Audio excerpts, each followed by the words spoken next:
Hello and welcome back to the DP World Tour Picks and Bets. Skylar here, joined by Tom Jacobs. Tom, it wasn't a winner in Turkey. Am happy for Mikkel Lindberg. Am disappointed here that we had Guido Migliozzi finish runner-up along with two other selections from last week. We kind of had the leaderboard covered in a way. What were your thoughts on Turkey? Yeah, first of all, I think Lindberg, one of those overdue winners that everyone kind of wants to see win. Do you think, just for our benefit, really tough to miss out, particularly for Guido, a bit of an emotional one and a betting one, right? But look, it was a good event, a few interruptions, but otherwise, pretty important, right? And with Van Drill and Rodriguez going well for you as well, it was you had it covered. It was just sometimes that's how the chips fall, and I think Lindberg was due a win, and you finally come unstuck on a day when he finally gets it right. It is just tough, and especially tough when it is a player that me and you have kind of gone after in recent months, and you want to be happy for them, and it just happens to happen when you've got three people on the board. But it is what it is, and Rodriguez, I guess, being penalised for slow play. Tough. Was that him? I thought it was DeLeo that got the. DeLeo, sorry, it was DeLeo. DeLeo got it right. Yeah. Yep. But I think he was in the group with Rodriguez, I believe. Yes. Yeah. Really tough for DeLeo, right? I mean, look, I think it should happen. I don't disagree with it happening, and if this is a new precedent that goes forward, then fine. I think it's a lot easier to penalise Gregorio DeLeo than it is Patrick Reed if it comes up, or Shaper, or whatever it might be, Ayora, whoever they want to kind of use as a focal point for the tour. But if it's the start of something new that continues, then I'm all for it, because the slow play is killing things at times, and we see it probably more so, I guess, on the PJ tour. I think really maybe they just cover it a bit better, but it needs to stop. And I mean, even that's one like Fitz that you think's a really quick player has been criticised over the last couple of weeks. It's just it's getting to a problem now. So tough for him, but maybe just a lesson learned. Yeah, I'm excited for Lindberg. At least curious, or piqued my interest to see. Now, it's not the Bomber's paradise, I don't think, at Aronimink that you might get in some major championships. But Lindberg will get a test now. He earned a spot in there against some of the world's best. And I mean, he's been legitimately good for what feels like almost 12 months. Basically, August, he had a T4 last year, has missed two cuts, one cut. In that, the one cut happened to be the DLF miscut. Outside of that, man, he has been probably the sneakiest steady player on the DP World Tour to still get a 60-1. Kudos to Baroff last week, hitting that winner on Lindberg on a course that, from a leaderboard standpoint, might have not played all that much into driving distance as a whole. So super intrigued kind of by what he has done. And then overarching, if that skill set can kind of go on over to Aronimink. Do you have any thoughts on if he could play well there? Yeah, I mean, look, I think. Oh, keep going, Tom. Keep going. Yeah, I think we can always kind of hope with these players, right? I think it's one of those that you just always hope rather than expect. I think at this point, I think we've identified players in the past. We used to do a specific show right for these major championships for players that we thought were suitable for tests off the DP World Tour. I certainly don't have any strong feelings of anyone probably outside the kind of top 20 of the world really in terms of major championships, of late. But yeah, I'd love to see him go for it. The skill set should suit, and I think getting the win out of the way at the level you're playing most regularly is massive, and you don't know how they're going to kind of continue from that, right? It could be that now he's got that DP World Tour win, he goes and kicks on a PJ Tour card, he's becomes a different player. We saw it with Matthew Pavon, right? Matthew Pavon took so long to win the DP World Tour, wins there, then goes and wins the Torrey Pines and finishes top 5 in the US Open. So yeah, I don't rule out anything at this stage. But yeah, it's tough to really know with these types of players. All right, what I kind of think this week kind of goes into, and we'll talk through the odds board as a whole, right? When we're going over to another new course, we're going to the Catalunya Championship over in Spain. So back-to-back weeks of brand new courses for us. I'm overall going into it with similar fit perspective. We've seen some of these, I guess, Spanish courses as a whole require a little bit more tighter tree line. This one really does seem, once again, accuracy is going to play in. Maybe not that same type of difficult of a test, like a Valderrama type of thing, but we're kind of going in, again, not blind, but with course thoughts of similarity of Turkey style. And what's interesting of Turkey's course, and then to the odds board of this week, is basically a lot of the guys that we were on played well, thus odds were cut drastically for them, So it's tough in that week. Do you just go down with the ship of the odds of guys? And honestly, I'm going to stick with a couple who played really good. And I think in the state of the DP World Tour, and not even the state of the DP World Tour, you would have done so well on the entire state of the PGA Tour had you just stuck with some of the best golfers, despite, maybe Fitz in the first tournament was 50-1, 45-1. You could just have stuck with him with Cam Young. Cam was 40 at the Players. You kept him up, and bet there. I mean, so I don't want to disregard form, especially in the state of the DP World Tour, while we have at least, somewhat of an odds cut. It's not like Guido all of a sudden came 12-1, like I get 130 or 125 to 40 is a big reaction. But when you get a winner like him in form, like it definitely intrigues me, Yeah, and I think we've probably spoken about this with probably Francesco Molinari. He's probably been the best kind of candidate of this season. As soon as a player of that caliber plays so well, you kind of have to adjust what you think. And Molinari particularly is going to go out. Migliossi's done it the last couple of years because they are volatile. The forms are volatile that they can just become the worst players in the field. They can go and shoot 75, 80, right? Same with someone like Afi Barmrat. These players that we've respected for a long time, they can just really drop. Houghton Lee was horrendous for so long, right? And he was going out, 2, 3, 400 to 1. Then all of a sudden we're having to back him at 16, 18 to 1. You have to move with the times. And I think the DP World Tour, especially, I know you said like it's not just the DP World Tour, and I agree, but like it is these days. I think you have to not. I guess I'm probably just not quite as price sensitive as others. I think a lot of the time people are almost too sensitive.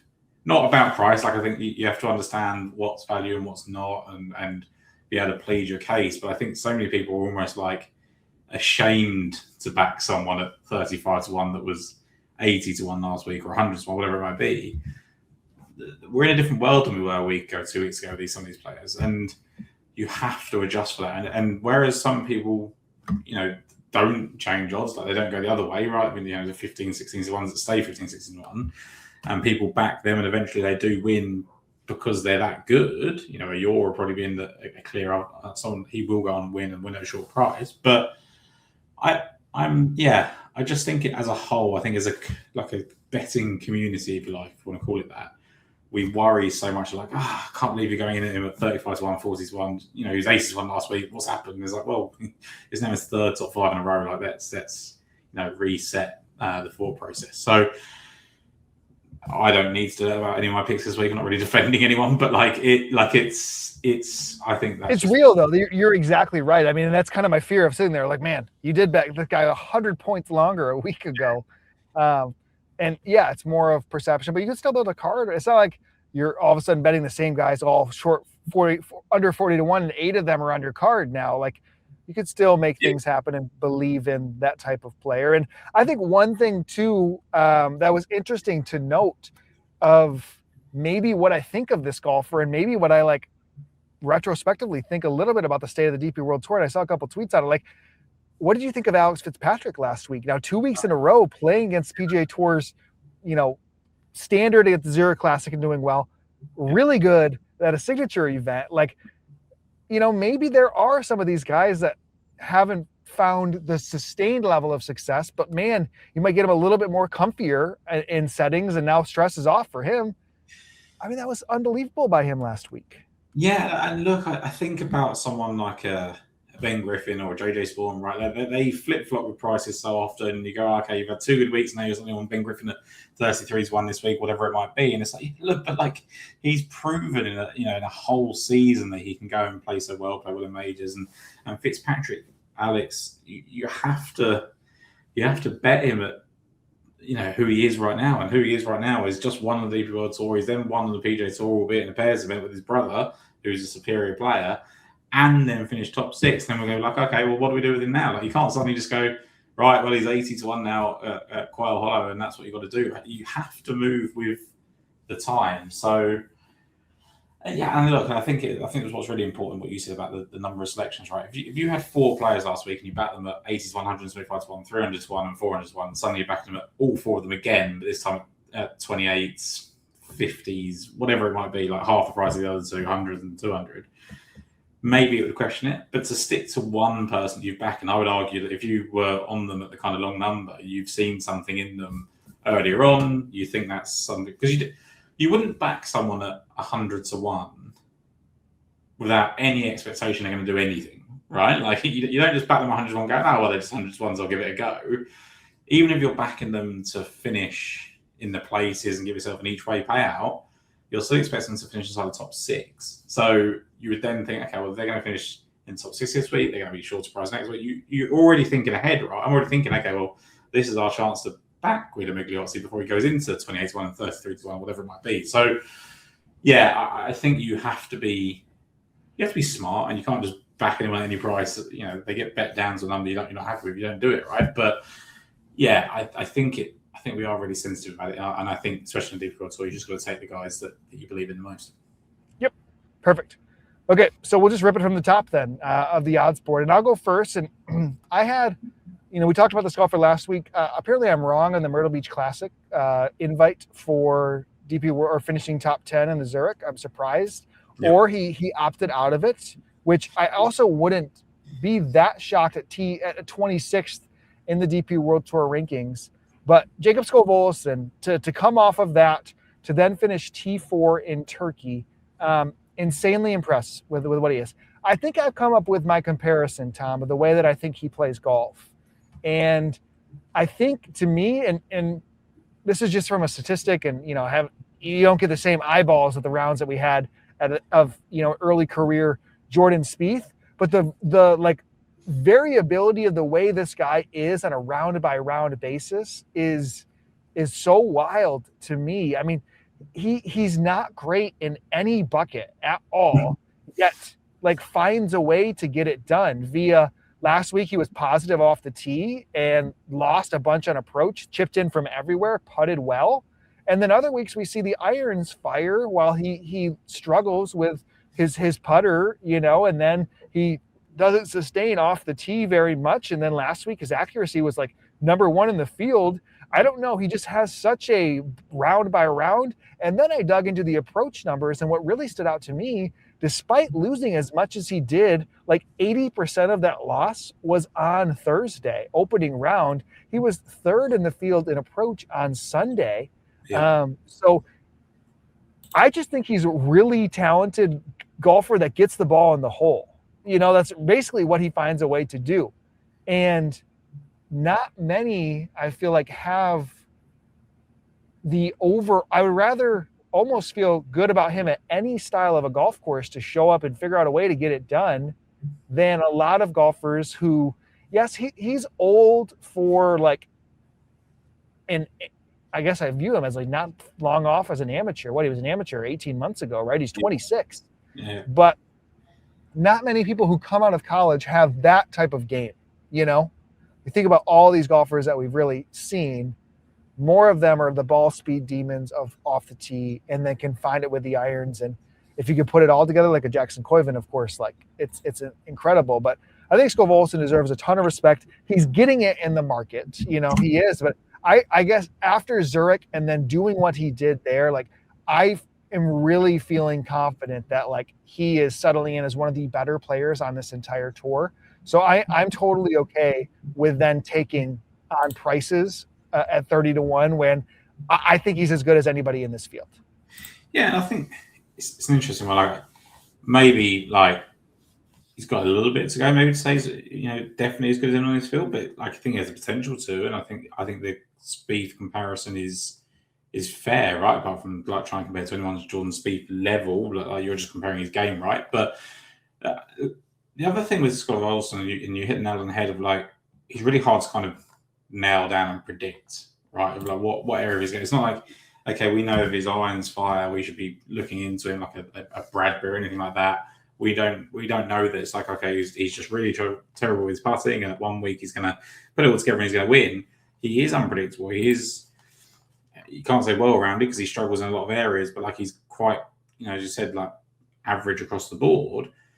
Doesn't feel very sustainable, and he's had 4 top 5 finishes in his last 7 starts, and a 16th in between that. A really tough test in India where he's 7th at halfway.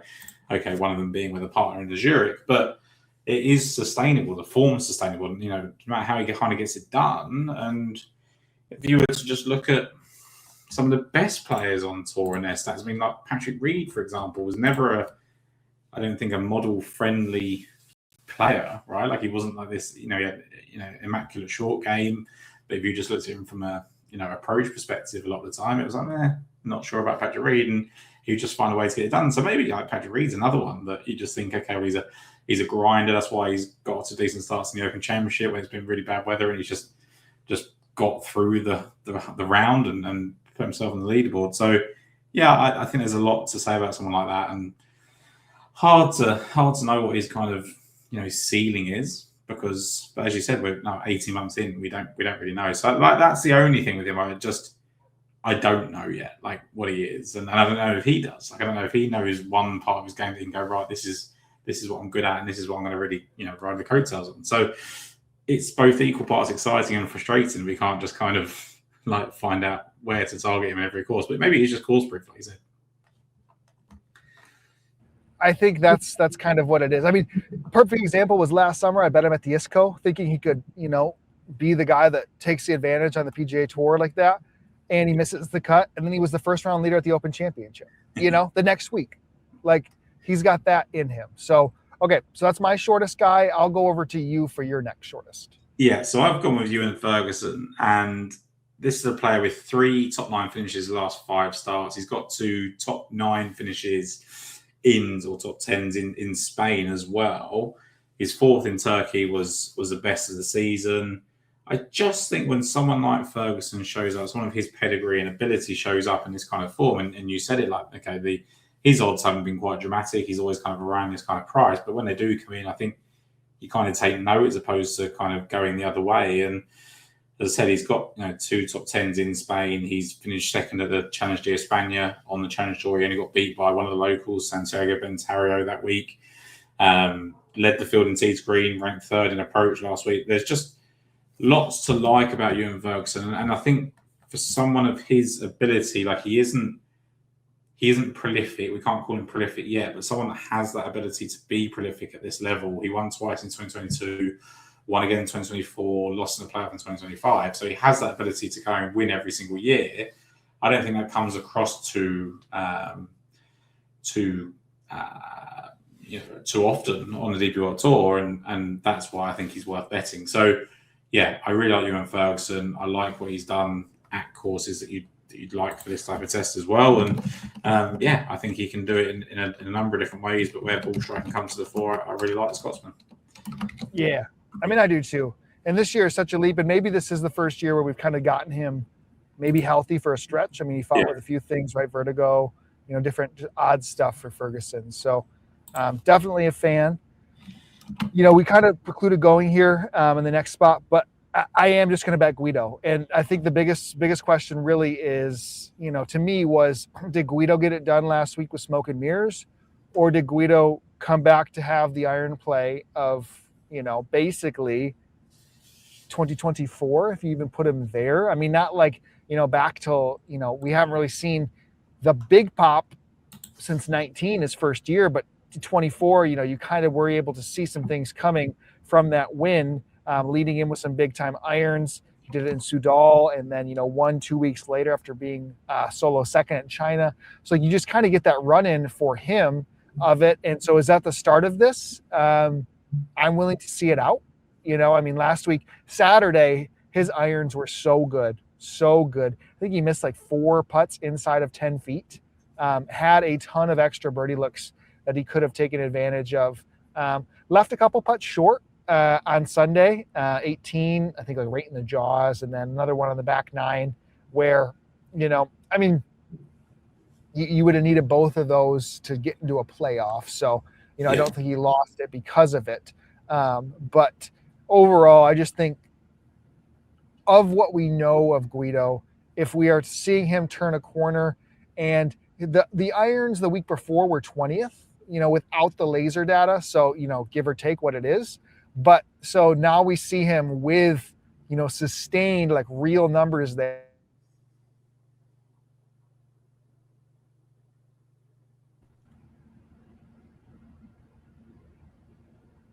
You got me, Tom?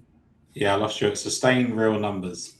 Yeah, I just think from overarching, like the laser data, that we know it was from IMG, like I can feel confident with that shot tracker that, this is the best approach we've seen out of him in a long time. So I'm betting on that continuing versus maybe a short game heavy week, that you get up there. Like that seemed real from Guido. Yeah, and I think with Guido, I've kind of given my thoughts on what you said at the start about kind of whether we stick with these players at shorter prices or not. And he fits in that category. Like you mentioned about Scott Wilson has potential to be the best player in his field. I think Migliozzi does, right? Like I think we've always projected him being a potential PGA Tour player. I think was someone that we thought could go and get on a run in major championships and all those sorts of things. He is that, and maybe like as well, like there's a bit of a persona about Migliozzi. He was popular at the time, and everybody kind of got into it a bit more, and he's quite stylish, cool name, whatever it might be. Like, there is definitely something to do with that as well. But he does win, and he has won on good golf courses. I do think this is another one for him. So yeah, I think it's definitely worthwhile sticking with him. I debated Byrne at the same number. He's been very good. Should fit very well here from it.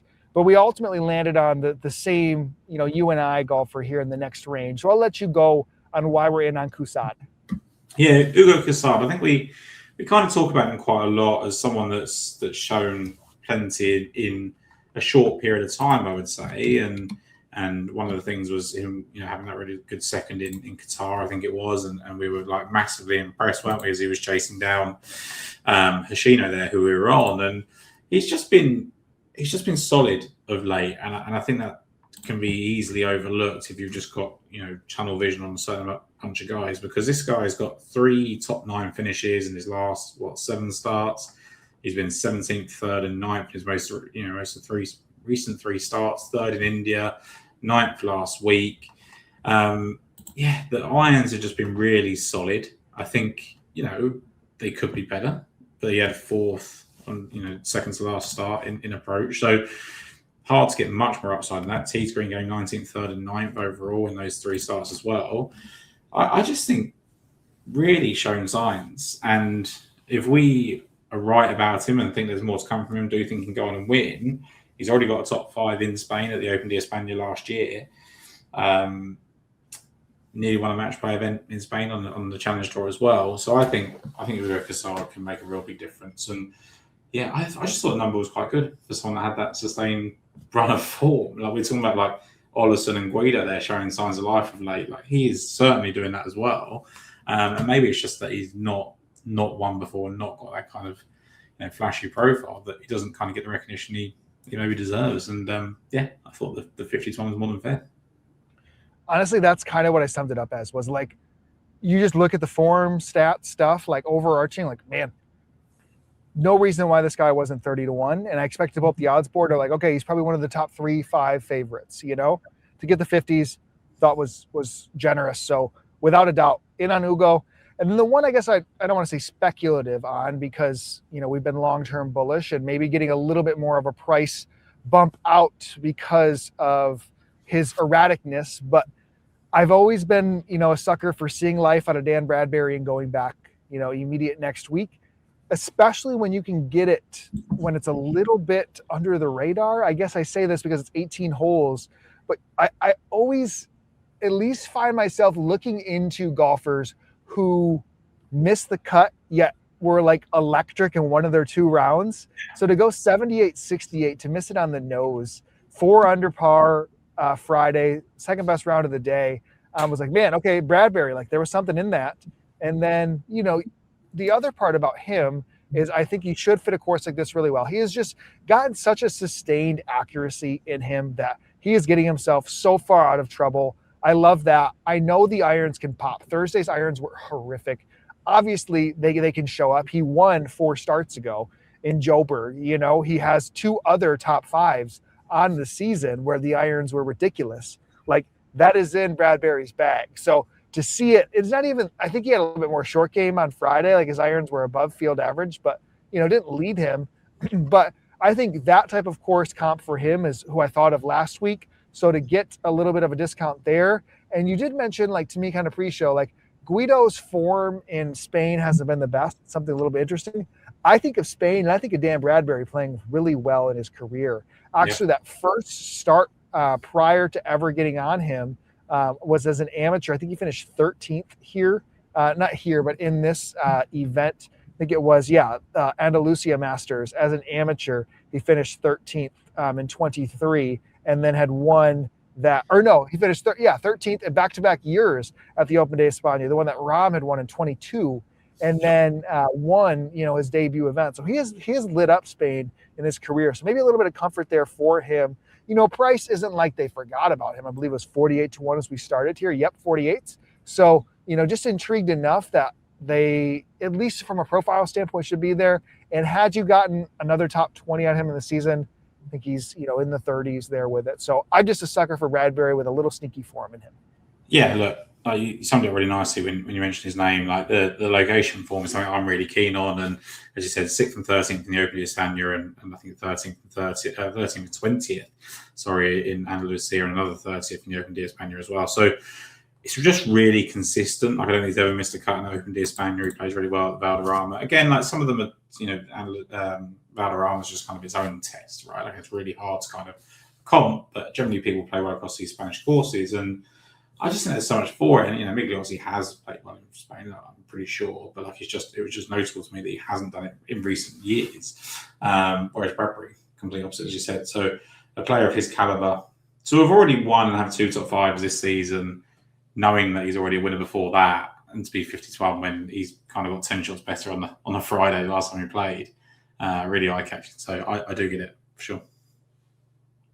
Right. I'll go into my next selection. I have 5 60-1 and shorter. And I guess if I'm just looking at the golfers who I felt the best about last week, I guess I feel best because he finished runner-up with Guido. But I think there was a ton of lead-in form for Daniel Rodriguez, and he delivered on every aspect of that. Kind of held his own deep into the round. He bogeyed, I think, 15 maybe, to really not give him a shot unless he, finished birdie. But he did a lot with the putter. The irons were, better in the field, I think, overall. If I looked at iron play, Rodriguez's last few times out, we would have him 36 last week, 6th the week before that. He was first 2 starts prior to that. So he has shown a lot of life with that game. Again, somebody who I just feel trust from the fairway. He's going to be giving himself a ton of chances via accuracy and then showing that short game. So do you worry about the cut? You compare him next to basically Van Driel and Bryant. If you talk about guys who played decent last week, Van Driel ran up the leaderboard, and Van Driel now this week is probably right in that same range of pricing, right? Where's Van Driel? He's 60. So side by side, it's kind of who you feel better about there. Maybe it's because I know more about Darius Van Driel. We've seen him a lot of his career. I just, there's a little bit more legs to me. I don't know. I could go back and forth on honestly both of those guys and how they played, and it's splitting hairs, but I just think maybe the ceiling's still there a little bit more with Rodriguez. Yeah, I guess the only thing with Rodriguez is just worrying whether like the putter did quite a lot of heavy lifting last week. Right. When Van Driel's was a little bit more of the iron play. So I would understand going both either way, or maybe even siding with Van Driel. I think that's totally a coin flip. But again, as you said, we know, I actually think knowing more about Van Driel at some point is not a negative, because he has his place and certainly pops up when we've said he hasn't. And to be quite honest with you, he plays well in Spain. So I don't really have anything against Van Driel. It's just, if we're talking about upside, I imagine Rodriguez has got way more time to be way more impressive than Van Driel has been overall in his career, very journeyman, right? And you talk about kind of prices and do we worry about them? Rodriguez now barely missing cuts. He's made most of them, right? And then 6th, 16th, and 2nd within his last 4 starts. It's just hard to ignore. So definitely see the positives. Yeah, and you could very much. I mean, I think again, there was in the amateur play. I mean, I remember Brad basically hammering home how good of an amateur Daniel Rodriguez was, and there was a lot of life to see that. And then he played so well at Q School. So I think overarching, where was Q School this past year? Trying to think where they end up. I was trying to go reference where he played his Q School at. Actually, I wonder if I can do that quick. Because isn't it primarily in Spain? Yeah, I'm pretty sure Amphitium is the place, right? Yeah, so he would have played Q School there well in Spain. He would have gotten through 2nd stage in Spain. So definitely some Spanish results, at least for him, running into the year at least, versus maybe not having much in his bag yet. Yeah, agreed. Okay, so you have 2 more, right? 2 more. Yeah. Okay. So I'll go with the first one. So and this one's probably a bit of a wild card. I've gone with Sean Norris, who obviously we know, it's about Van Driel, we know a lot about, and people will see it as negatives. Obviously, an elder statesman and a very veteran presence on the tour. But what we do know is he likes his kind of tight tree line accuracy tests. We know he's finished inside the top 6 in his last 2 starts, one of them being on DP World Tour, one of them being in Japan. The elephant in the room is he always does incredibly well in Asia and Africa, and both of those events were in Asia and Africa. So maybe that's just what he's going to do, right? He was the halfway leader in China, finished 4th. He was inside the top 3 for the first 3 rounds, finished 6th at the Crowns on the Japan Tour last week, 3rd at halfway again. But I just think about Iconrad, the BMW International Open. When Norris has played well outside of Asia and Africa, it has been there. Finished 5th in 2021. He played well again, I think, last year. Was inside the top 30. And I just think, for me, when someone's playing that well and they're kind of signaling that to you, I don't see any reasons to go completely away from them. I know that, look, do I wish that we could pick up this course and just put it in Japan or South Africa and just have it done there? Of course I do. Do I worry about the fact that he's 43 years old and never won outside of South Africa on the DP World Tour? Yeah, of course I do. Again, but he has, had a lengthy career in Japan. I don't see many players going from South Africa to Japan having that massive success. He's just been very good on both tours for the whole of his career. He's still doing it in 2024 and 2025. He's been just a very good presence across both sides of the world. He's won 4 times on the Sunshine Tour in total, 2 of those being kind of co-sanctioned events. But yeah, I just think at kind of 92-1, for someone that we know what their skill set is and can really rise to the occasion, I'm quite happy to put Norris on the card and see what happens. It's the perfect type of test for him. Yeah, and I'm not as. I mean, I guess once we get to this part of the board with how well he's played, I think I'm okay with taking that on. I mean, if we were betting him as a favorite, I mean, still 100-1 is a strong price. Yeah, if he was 50-60, I don't even think I'd be having this conversation right. But I think 30-40 points bigger on a player that has just finished 4th and 6th just seems wrong. I know, again, I know the 6th in Japan, I know the 4th in Asia, where he obviously does well, but he's still playing incredibly well. He's played well on a course like this in Germany that we kind of like to lean to. It's the course that I obviously like because Ferguson won there a couple of years ago as well. So if I'm going to like it for those reasons, I think we should bucket Norris into that. And as I said, two top 6s in a row at 92-1 or 100-1. I think I'm happy to get on board and see what happens with the veteran. Yep, love it.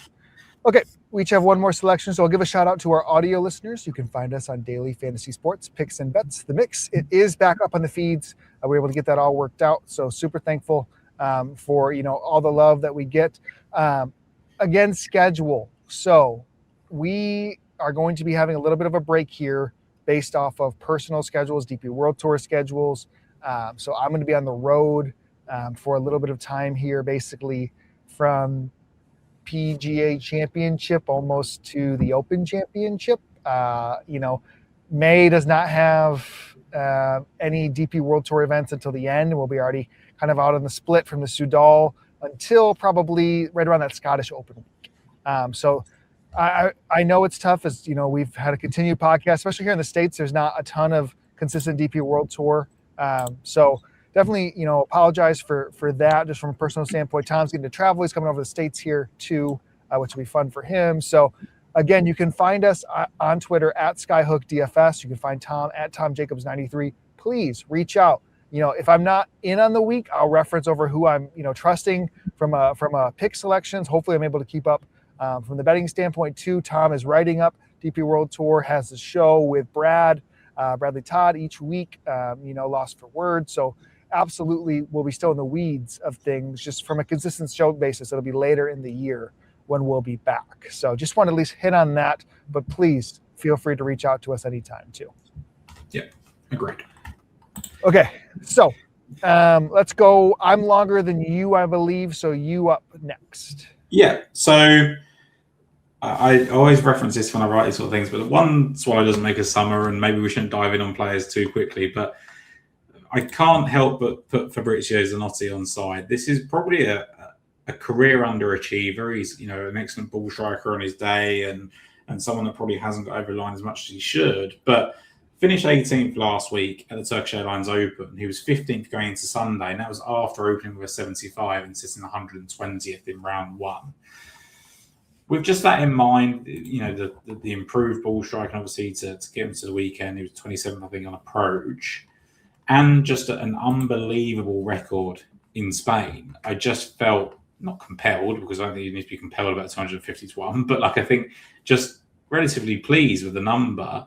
He's been second in the Open d'Espagne all the way back in 2009. His recent record is fantastic in the country. He's got 2 fourth-place finishes recently, one at the 2021 Andalusia Masters, another one at the 2024 Open d'Espagne.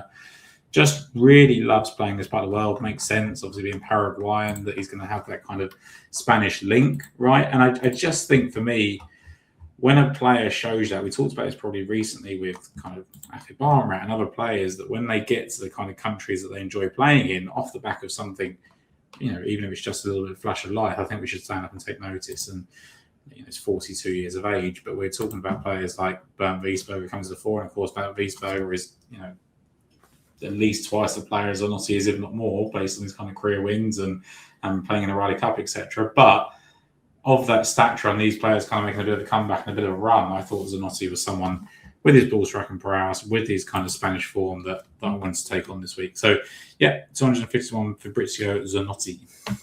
Yep, I dig it. For me, so I'm going 300 to 1 Jung-Hwan Lee. An odd one to really get an idea of who he is as a golfer, right? We've bet a lot of people, golfers who've played primarily on the Korean, tour, or, if they come over from the Asian tour playing well, feeder tours leading into it.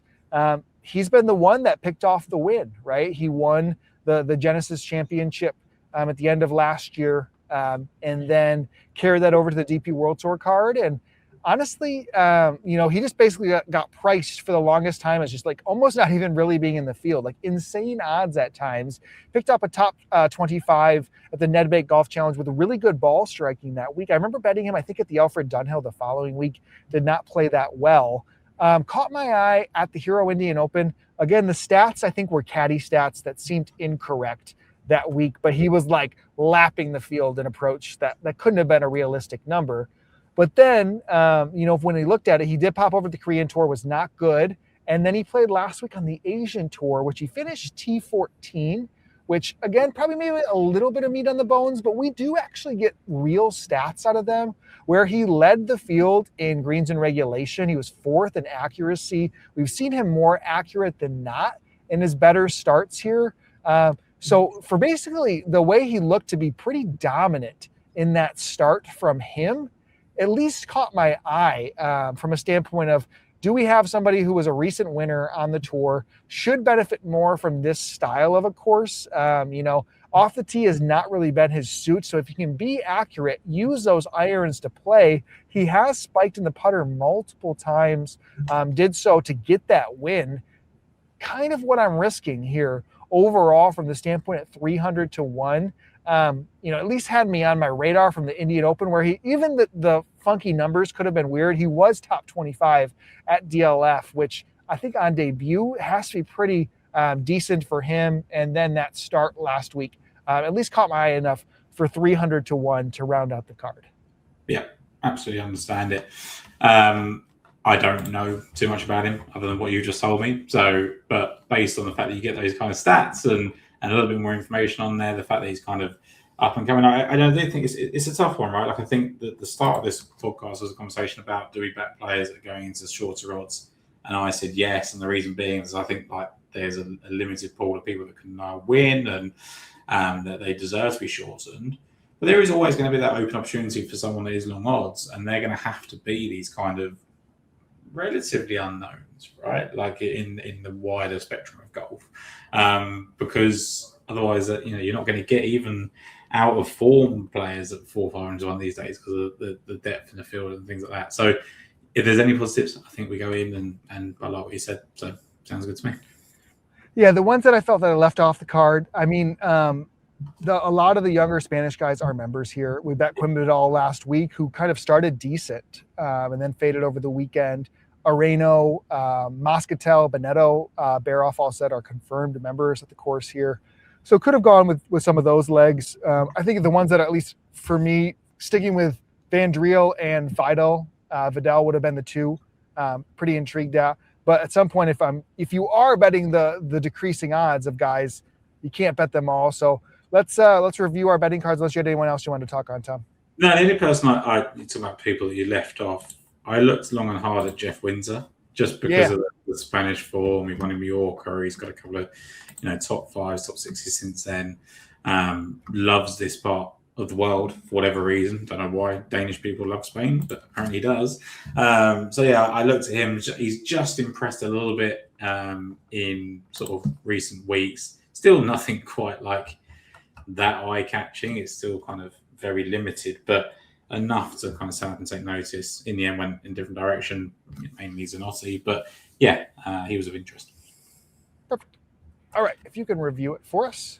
Yeah, so I've got Ewan Ferguson coming in there at 25 to 1, and then just thinking the best price on the next side, Hugo Cassard still 50 to 1.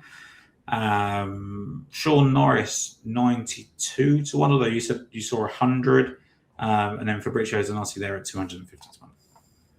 Perfect. For me, I'll do update, refresh at the end. Jacob Skov-Olesen, 30 to 1. Guido Migliozzi's 36, so he's getting cut. Get in now with Guido. Daniel Bradbury at 48 to 1. And then Hugo Cassard, 50 to 1. I think we love that aligned selection. Daniel Rodriguez, 60 to 1. And then Jung Hwan Lee at 300 to 1. Probably get a top 10 on him too. So, like I said, closing out until July. So please reach out to us. We appreciate all of you guys. We love doing this show, just a little bit from a personal standpoint, traveling and on the road. So it makes sense to at least take a little break from that. And we'll see you when we get some of the stretch run of some big events later in the summer. So thank you as always, Tom. Appreciative of you. And then we'll be talking soon, okay? Thanks, guys.